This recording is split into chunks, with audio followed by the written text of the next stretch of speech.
MAGA literally went from saying release the files to protect the files.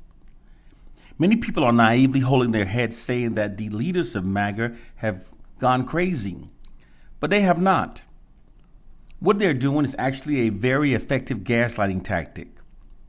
They deliberately keep changing the goalposts or presenting counter arguments, never taking accountability for anything. This is a very effective gaslighting tactic that provides them with better outcomes than taking accountability for any claims presented against them. Whenever Trump does or says something inappropriate or terrible, rather than acknowledging it, most Republican senators and congressmen instead respond by presenting counter narratives and talking points in an attempt to undermine the criticisms of Trump. This gaslighting objective is to make the critics of Trump question the merits of their own criticism and their own positions. The Republicans will continue this until the critics of Trump begins to question their own reality and positions.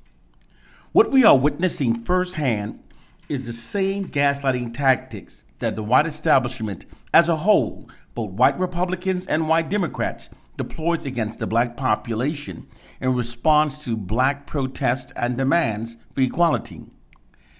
For many centuries, whenever black people attempt to protest any mistreatment or any inequalities that we endure by the white societies, the white establishment never legitimized any of our grievances. They instead always respond by presenting counter narratives that undermines the black protests and grievances. It's a distraction tactic known as mass gaslighting warfare. This tactic is what's being done to black people whenever the white society labels black people as being racist for protesting against white racism towards us. This tactic shifts the focus away from the white racism being protested and instead forces the black protesters to instead engage in defending ourselves against the false accusations of white racism.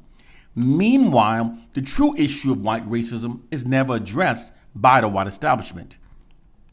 This tactic is also what's being done to us when they claim that we're asking for handouts when we're asking for what we actually deserve. They deploy this tactic against us so that our claims will never gain any momentum or traction, and therefore we stop pursuing these claims. Black people are in an abusive relationship with a narcissistic white society. And just like in most relationships with narcissistic abusers, they perpetually gaslight black people. We must learn of these